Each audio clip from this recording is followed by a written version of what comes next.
श्रोता प्रेमियों, मैं राम सागर शास्त्री आप लोगों के समक्ष रखने जा रहा हूं एक प्रसंग, भीम हनुमान युद्ध। देखिए, भीम और हनुमान दोनों पवन पुत्र हैं। आखिर इन दोनों में सबसे अधिक बलवान कौन था, यह आप लोग इस प्रसंग के माध्यम से जानेंगे। हनुमान और भीम दोनों बजरंगी कहे जाते हैं। बजरंगी का अर्थ है वज्र अंगी, जिसका शरीर वज्र का हो उसे बजरंगी कहते हैं।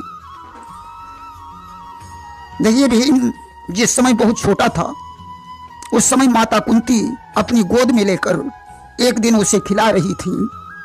उसी समय जंगल में किसी नाहर ने गर्जना की कि लिए भीम को गोद में माता रही खिलाए, तभी गर्जना सिंह की पड़ी कान में आए। सिंह की गर्जना को सुनकर कुंती भयभीत हो गई। उनका शरीर भय की वजह से कांपने लगा और उस घबराहट में भीम उनके हाथों से छूट गया कि सुन कर दहाड़ उस नाहर की माता का साहस टूट गया। कंपित हो उठा बदन सारा, भट भीम हाथ से छूट गया। भीम हाथ से छूटकर चट्टान पर गिरा। अब तो माता कुंती चिंता में डूब गईं। हाय, मेरे पुत्र की हड्डी पसली टूट गई होंगी। कि मां ने सोचा हड्डी पसली बेटे की गिरकर चूर हुई, लेकिन जब गौर से देखा तो चट्टान टूट कर चूर हुई। अब तो कुंती ने भीम को उठाया तो देखा भीम के शरीर पर कोई चोट का निशान नहीं है, बल्कि भीम के शरीर की चोट से वह चट्टान ही चकनाचूर हो गई। कुंती ने भगवान को लाख लाख धन्यवाद दिया कि हे प्रभु, आज आपकी कृपा से हमारा पुत्र भीम बची गया। आइए अब हम आप लोगों को प्रसंग की तरफ ले चल रहे हैं। देखिए, जिस समय पांचों पांडव द्रौपदी के सहित वनवास भोग रहे थे, आज वे विचरण करते करते बद्रिका धाम में पहुंचे। वहां एक नदी के तट पर उन्होंने विश्राम किया कि विचरण करते धर्मपति गए बद्रिका धाम, एक नदी के तीर पर किया गया विश्राम। सज्जनों, द्रौपदी ने उस नदी में बहता हुआ एक गंधराज का फूल देखा। उसने भीम से हाथ जोड़कर निवेदन किया कि एक फूल बहता हुआ चला धार के साथ, पांचाली ने भीम से कहा जोड़ कर हाथ।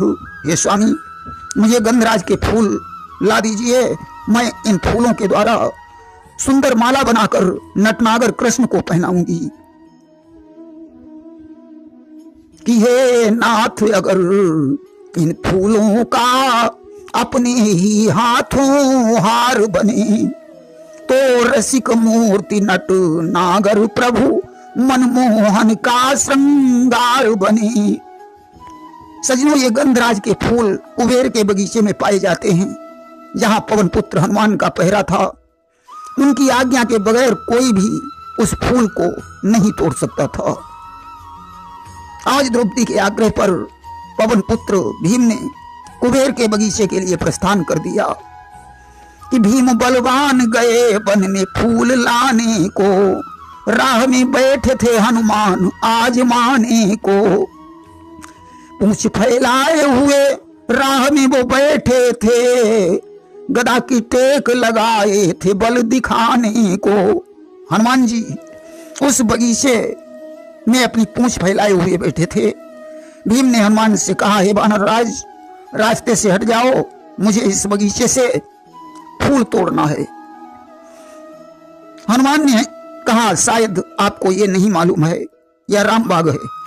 मैं इस बगीचे की पहरेदारी करता हूं। मेरी आज्ञा के बगैर कोई पक्षी भी बगीचे में प्रवेश नहीं कर सकता है। कि कपि पति बोले ओ मतवाले, यह राम बाग कहलाता है। मेरी आज्ञा के बिना यहाँ पक्षी न फड़कने पाता है। भीम ने हंसकर कहा, बजरंगी अब जमाना बदल गया है। कि कहा बेहस कर भीम ने, ओ बूढ़े बजरंग, बदल गया है विश्व में अब राघव का रंग। अब तो राम का जमाना समाप्त हो चुका है। आज सारा संसार कृष्ण का गुणगान कर रहा है। मैं गंधराज के फूलों से भगवान कृष्ण का श्रृंगार करूंगा, इसलिए मुझे मत रोको, रास्ते से हट जाओ, अन्यथा परिणाम अच्छा नहीं होगा। अब त्रेता की बातों को भूल जाइए कि वह त्रेता की बातें छोड़ो। हद है बानरी रिसाले की, अब गूंज रही है घर घर में मधुरी धुन मुरली बाले की। आज तो हर घर में भगवान कृष्ण के बंसी की धुन गूंज रही है। इसलिए हे राम भक्त, तुम राम भक्त बनने की कोशिश मत करो। इस कृष्ण भक्त भीम को फूल तोड़ने की आज्ञा दो, इसी में भलाई है। अरे राम तो 12 कला के ही अवतारी थे, हमारे कृष्ण 16 कला के अवतारी हैं। शायद तुम्हारी गदा में इतना बल नहीं होगा जितना बल इस भीम की गदा में है। कि भीम कहा रण रिश्ता जोरऊं, तो गदा घाव सो पर्वत फोरऊं। भीम ने कहा अगर मुझे क्रोध आ जाए तो एक ही गदा की चोट से पर्वत को फोड़ सकता हूं। हनुमान ने हंसकर कहा, मैं समझ गया, आप बहुत बलवान हैं। मैं तो बूढ़ा हो चुका हूं, मुझ में युद्ध करने की सामर्थ्य नहीं है। कि भैया बूढ़ा ना चारा हूं, अब इतना काम तुम ही कर दो। लो पूंछ पकड़ कर खींच मुझे रास्ते से एक तरफ धर दो।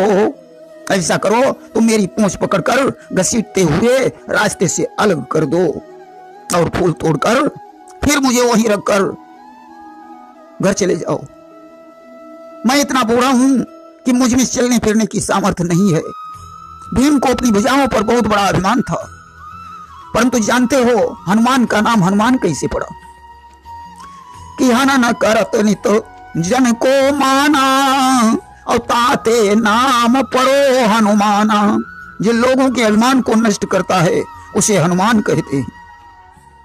भीम तो सोचते थे मैं इस बंदर की पूंछ पकड़कर रास्ते से अलग कर दूंगा, परंतु ज्यों पूंछ में अपनी ताकत लगाई पूंछ हिली तक नहीं।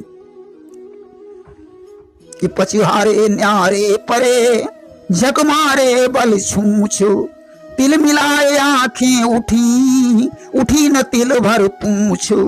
अब तो भीम का सारा शरीर पसीने से तरबतर हो गया। पूंछ उठाते उठाते भीम थक गया। कि तर बतर पसीने में होकर सीने को भीम थकाने लगे। बजरंग बली की ओर देखो, बजरंग बली मुस्काने लगे। आज भीम की तरफ देखकर हनुमान मुस्कुराने लगे। भीम से कहा भैया क्या पूंछ उठ नहीं रही? आज भीम ने हनुमान को पहचान लिया, चरणों पर गिर पड़ा और बोला प्रभु मुझे क्षमा करना, मैं आपको पहचान नहीं पाया था। कि बल देख लिया ली बुद्धि परख, अब कृपा अंजनी लाल करो।